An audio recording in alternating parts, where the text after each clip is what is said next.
안녕하세요. 오늘은 요한계시록 21장 9절에서 21절 말씀 가지고 새 예루살렘이라는 제목으로 은혜를 나누고자 합니다.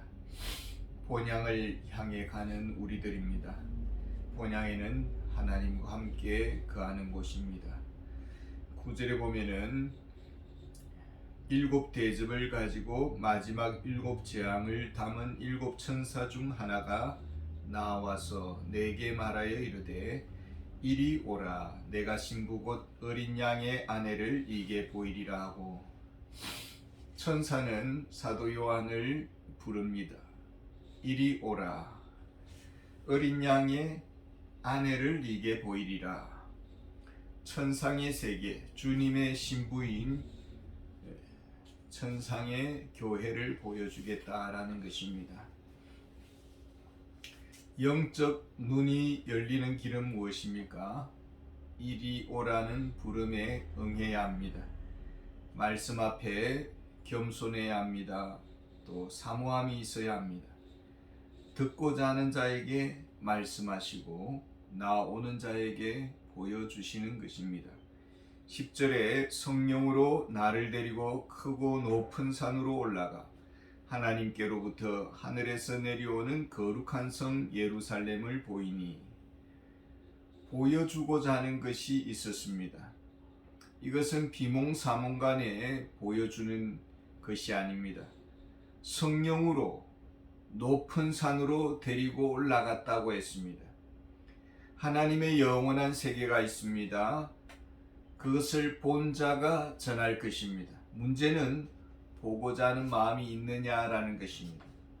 하늘 세계에 관심이 없습니다. 눈앞의 사탕에 더 끌립니다. 가지지 못한 것에 속이 상해 있습니다. 위의 것을 볼 수가 없습니다. 영적 성장과 영적 이해는 비례합니다. 주 사랑 없이 주의 것을 우리가 취할 수가 없고, 주 사랑 없이 우리가 주의 일을 할 수가 없습니다.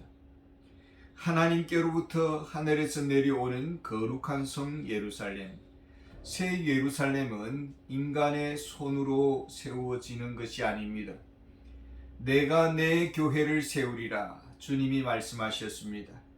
하나님이 세우신 새 예루살렘, 주님의 신부인 교회가 우리의 본향입니다. 주의 신부인 교회는 어떤 교회입니까? 11절에 보면은 하나님의 영광이 있어 그 성의 빛이 지극히 귀한 보석 같고 벽옥과 수정같이 맑더라. 교회의 교회다움은 영광 지향에 있습니다. 하나님의 영광만을 구하는 교회, 하나님의 임재로 충만한 교회, 새 예루살렘 성입니다. 하나님의 영광은 십자가 위에서 빛이 났습니다. 십자가의 복음을 전파하는 교회, 하나님의 구원 계획에 순종하신 예수님, 그 복음을 선포하는 교회여야 합니다. 새 예루살렘의 정체는 하나님의 영광으로 가득합니다. 하나님의 임재로 충만합니다. 하나님은 어떤 분이실까요? 지극히 귀한 보석 같고 벽옥과 수정같이 맑더라. 하나님은 참 한없이 맑으신 분이십니다. 맑고 밝으신 하나님의 임재로 충만한 그리스도의 신부인 교회는 하나님의 영광을 반사할 것입니다. 사도 바울은 명령했습니다. 술 취하지 말라. 이는 방탕한 것이니 오직 성령으로 충만함을 받으라. 교회의 교회다움은 교회 건물의 사이즈에 있지 않습니다. 복음의 영광으로 충만해야 합니다. 십자가의 능력으로 그늘이 사라져야 합니다. 복음의 생기로 되살아나야 합니다. 상한 마음이 없어야 합니다. 밝은 마음을 우리가 구해야 하는 것입니다. 새 예루살렘 성의 모습은 어떠할까요? 12절에 보면은 크고 높은 성곽이 있어 12문이 있는데 문에 12천사가 있고 그 문들 위에 이름을 썼으니 이스라엘 자손 12지파의 이름들이라. 높은 성곽이 있습니다. 12문이 있습니다. 12천사가 지키고 있습니다. 천국문은 아무나 들어갈 수가 없습니다. 요한복음 10장 9절에 내가 문이니 누구든지 나로 말미암아 들어가면 구원을 받고 또는 들어가며 나오며 꼴을 얻으리라. 예수님이 천국의 문이 되십니다. 예수님 외에 다른 이름을 힘입어서 통과할 수가 없습니다. 구원의 문이신 그리스도, 그리스도 외에 구원을 얻을 만한 다른 이름을 주신 일이 없습니다. 그 문을 통과할 자가 누구입니까? 그 문들 위에 이름이 썼으니 이스라엘 자손 12지파의 이름들이라. 구약 교회의 백성들, 다윗과 같은 자들입니다. 자신의 죄를 자복한 자들, 하나님의 긍휼만을 구했습니다. 구약의 12지파, 선택받은 하나님의 백성들이 이 천국문을 지나갈 것입니다. 13절에 보면 동쪽의 세문, 북쪽의 세문, 남쪽의 세문, 서쪽의 세문이니. 문이 3개씩 있습니다. 동서남북 사방으로 열려 있습니다. 유대인들만 들어가는 곳이 아닙니다. 동쪽은 해 뜨는 곳입니다. 어릴 때부터 예수님을 주로 마음에 모셨습니다. 이 문에서 천사들은 그들을 환영할 것입니다. 북쪽은 차가운 땅을 의미합니다. 말씀 안에서 이성적으로 사색하고 또 말씀을 연구합니다. 더 깊은 말씀의 사람들이 이 문을 지나갈 것입니다. 남쪽은 따뜻한 곳을 의미합니다. 뜨거운 가슴으로 주님을 섬겼습니다. 어머니의 사랑으로 충만한 그리스도인들, 천사들의 환영을 받을 것입니다. 서쪽은 해지는 저녁을 의미합니다. 황혼의 주님을 만났습니다. 뒤늦게 교회 출입하느라 지각생처럼 교회를 다녔습니다. 그리고 구원을 받았습니다. 그럼에도 불구하고 천사들은 손짓하며 환영할 것입니다. 저들의 공통점이 무엇일까요?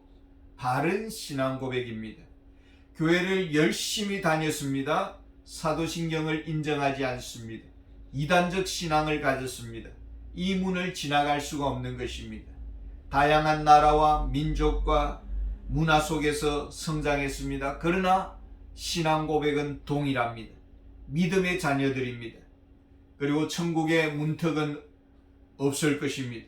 모두가 같은 문턱을 지나갈 것입니다. 세상적 기준으로 볼 때는 차이가 있습니다. 인간적으로는 거지 나사로와 다를 바가 없습니다. 그러나 하나님의 자녀들입니다. 사단은 교회의 공동체성을 무너뜨리는 데 목적을 두고 있습니다. 서로 누가 높은가 경쟁질 시킵니다. 서로 누가 더 힘이 센가 헤게모니의 게임의 덫에 걸리도록 합니다. 서로 누가 더 잘 낳는가 비교질 시킵니다. 우리가 얼굴은 다 달라도 예수님의 무한한 피값이 지불된 존귀한 자들입니다. 존중받아 마땅한 하나님의 자녀들입니다. 14절에 그 성의 성곽에는 12기초석이 있고 그 위에는 어린 양의 12사도의 12 이름이 있더라. 천국의 성곽에는 12기초석이 있습니다. 그 기초석 위에는 어린 양의 12사도의 12 이름이 있습니다. 교회는 사도와 선지자의 터 위에 세워졌습니다. 구약의 백성들, 신약의 백성들, 하나님의 선택받은 백성들입니다. 교회의 기초는 사도가 본 진리 되신 예수 그리스도입니다. 예수 그리스도께서 교회의 모퉁이 돌이 되십니다. 사도들은 주님에 대한 고백적 진리를 전파했습니다. 우리의 신앙은 예수 그리스도 안에 서야 합니다. 세상 철학과 혼합하지 말 것이고 세상 종교와 뒤섞지 말아야 합니다. 성경 말씀의 진리 위에 서야 합니다. 우리는 진리의 본질을 붙잡아야 합니다. 더 많은 분량의 공부가 필요한 것이 아니라 물론 필요하겠죠. 그러나 인격적인 본질을 만나야 합니다. 말씀을 통해서 예수 그리스도를 만나야 합니다. 예수 그리스도의 진리를 붙잡아야 합니다. 말씀이 내 안에서 거해야 합니다. 말씀이 나를 이끌어가야 되고 말씀 중심의 교회가 되어야 되는 것입니다. 새 예루살렘 성의 규모는 어떠합니까? 15절에 보면은 내게 말하는 자가 그 성과 그 문들과 성곽을 청량하려고 금갈대자를 가졌더라. 주님의 신부를 새 예루살렘 성으로 표현하고 있습니다. 성은 같은 공동체성을 의미합니다. 더불어 함께하는 것을 말합니다. 예수님의 마음으로 하나 된 공동체입니다. 이런 성과 문들과 성곽을 청량하려고 합니다. 오늘 주님이 우리 교회를 청량하신다면 어떤 모습일까요? 오늘 주님이 나의 영적 내면을 청량하신다면 어떤 모습일까요? 얼마나 자랐을까요? 그리스도의 분량에 장성한 분량까지 자랐을까요? 우리의 속사람은 얼마나 튼튼합니까? 어떤 시험에도 흔들리지 않을까요? 혹시 어린아이처럼 늘 징징거리고 있지는 않습니까? 사소한 문제 앞에 화들짝 놀라고 있지는 않습니까? 천사가 본 새 예루살렘 성의 규모는 어떠합니까? 16절에 보면은 그 성은 네모가 반듯하여 길이와 너비와 같은지라 그 갈대자로 그 성을 청량하니 12,000 스타디온이요 길이와 너비와 높이가 같더라. 그 성은 네모 반듯하다고 했습니다. 완벽한 정사각형입니다. 열왕기상 6장 20절에 보면은 구약의 지성소의 모습이 완벽한 정사각형을 보여주고 있습니다. 새 예루살렘 성은 반듯합니다. 우리는 그리스도인들입니다. 반듯한 그리스도의 신부입니다. 그리스도의 아름다움을 과시해야 합니다. 허물을 찾아볼 수가 없습니다. 신부의 완벽함을 반사하고 있습니다. 하나님의 눈으로 볼 때 모두가 반듯한 그리스도의 신부들이다라는 것입니다. 흠잡을 데 없는 하나님의 자녀들입니다. 17절에 보면은 그 성막을 청량함에 144 규빗이니 사람의 청량 곧 천사의 청량이라. 성곽의 두께가 144 규빗입니다. 65m입니다. 완벽한 강력한 보호 속에 있는 성입니다. 주님의 신부인 교회는 하나님의 완벽한 손에 있습니다. 세상에서는 순교를 당했습니다. 핍박을 받았습니다. 그러나 음부의 권세가 주님의 신부를 무너뜨릴 수가 없습니다. 결코 그 영혼을 도둑질할 수가 없습니다. 주님의 교회는 완벽한 보호 속에 있습니다. 안전합니다. 그래서 교회를 걱정할 필요가 없습니다. 우리는 주님의 보호 속에 있기 때문에 그렇습니다. 예루살렘 성은 어떤 건축 재료로 이루어졌을까요? 18절에 보면은 그 성곽은 벽옥으로 쌓였고 그 성은 정금인데 맑은 유리 같더라. 새 예루살렘 성이 맑은 유리 같다고 합니다. 하나님의 영광을 드러내는데 조금도 방해를 받지 않습니다. 신성한 영광의 빛으로 가득합니다. 공동체성의 특징이 무엇일까요? 세상적 권위와 체면으로 우리가 위장할 때에 공동체성은 무너지게 되어 있습니다. 서로 경직되고 소통이 되지 않습니다. 소통의 본질이 무엇일까요? 투명성입니다. 모호성이 없어야 합니다. 왜 한국교회에 대해서 부정적인 시각을 가지고 있습니까? 본질적으로는 회개 없는 불투명성, 회개 없는 권위주의로 치장했기 때문입니다. 19절 20절은 교회 그 성의 성곽의 기초석들 여러 가지 보석들을 이야기해 주고 있습니다. 출애굽기 28장 17절에 보면은 대제사장의 가슴에 판결 흉패가 있는데 12보석으로 되어 있고 12지파의 이름들이 새겨져 있습니다.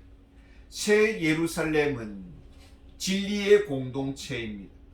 교회의 핵심 가치는 말씀입니다. 천지는 없어져도 하나님의 말씀은 없어지지 않습니다. 교회의 공동체성은 공동체는 말씀의 영광으로 빛이 납니다. 순수한 말씀의 능력이 있습니다. 말씀의 아름다움이란 것은 사람을 세워주기 때문에 그렇습니다. 새로운 사람으로 변화시킵니다. 설모 있는 사람으로 만들어줍니다. 말씀에 고귀함이 있습니다. 그리스도의 신부는 진리의 사람입니다. 교회는 보석 상자와 같습니다. 그리스도인은 존귀한 보석들입니다. 그 어떤 세상 잣대로 무너뜨릴 수가 없습니다. 비교 불가입니다. 진리 안에 갈 때에 그 빛을 발할 것입니다. 21절에 보면은 그 12문은 12진주니 각 문마다 한 개의 진주로 되어 있고 성의 길은 맑은 유리 같은 정금이더라. 새 예루살렘의 특징은 무엇입니까? 그 12문은 12진주라고 했습니다. 그리스도의 신부는 구원받은 특권을 가진 자들입니다. 그 문은 12진주라고 했습니다. 구원의 영광으로 충만합니다. 이 세상에서 구원받지 못한다면 가장 불행한 자이고 구원받은 자는 모든 것을 가진 자입니다. 구원의 영광과 특권을 가진 주님의 신부들입니다. 또한 각 문마다 한 개의 진주로 되어 있다고 했습니다. 진주는 살아있는 조개 속에 외부로부터 침투한 이물질을 자신이 보호하기 위해서 탄산칼슘과 단백질을 분비한다고 합니다. 이런 유기 과정에서 진주가 만들어집니다. 그리스도인은 진리의 좁은 길을 가는 자들입니다. 구원의 영광은 아름답습니다. 그러나 진리의 선한 싸움을 싸우며 우리는 성화되어 가는 것입니다. 환난을 많이 당합니다. 마음고생이 심합니다. 인고의 세월을 보냅니다. 눈물 골짜기를 지납니다. 그러나 그 길의 끝에는 성화의 영광, 진주의 영광이 기다리고 있다라는 것입니다. 또한 성의 길은 맑은 유리같이 정금이더라. 천국의 행복의 본질은 무엇일까요? 신령한 영적 교제의 본질이 무엇일까요? 주님의 교회는 투명해야 합니다. 우리가 마음을 활짝 열어야 합니다. 그리고 소통해야 됩니다. 나눔에 조금도 벽이 없는 곳, 새 예루살렘 성입니다. 이것이 오늘 우리 교회가 가야 하는 길인 것입니다. 감사합니다.